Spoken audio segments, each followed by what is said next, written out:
So mga ubeng, ayan, magandang gabi po sa inyo. Okay na yata. Inatake po kasi si Patricia ngayon, ayan. Pero okay na siya. Nagulat ako, buti na lang nakababa na kami sa motor nung nangyari to. Ayan siya. Yung kapatubig. Hindi mo matutubig. Okay, busin mo na, busin mo. Okay ka na? Okay ka na? Okay na siya, boss? Okay na? Opo, okay na. Kailangan lang po magpahinga.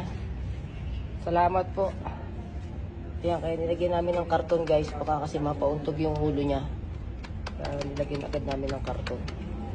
Buti na lang talaga nakababa na kami sa motor kasi nasira po yung motor. At ayan. Ilan taong ka na daw? Ano? Ilan taong ka na daw? Oh, ano? Sige na, huwag mo nang gawin yan. Ako nang bahala. Ano po? Magka-25 na po sa October 10. Wow. Malapit na po mag-birthday. Ayan guys, yung mga nang aano kay Patricia, nang bubuli, nasasabihin nyo na parang naisira yung isip. Sana hindi mangyari sa mga kamag-anak nyo to, yung nangyayari sa kanya. Ayan. Sana hindi ganito.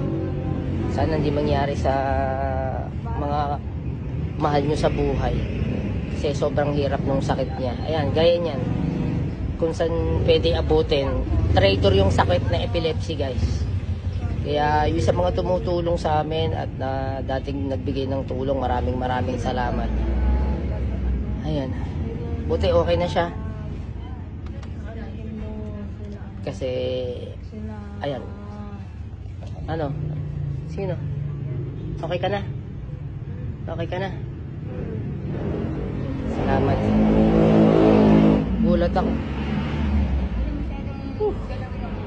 Thank you Lord. Wala pa rin nangyari kay Patricia hindi maganda. Gagawin ko siya hindi ka malikot. Para hindi ka malilo.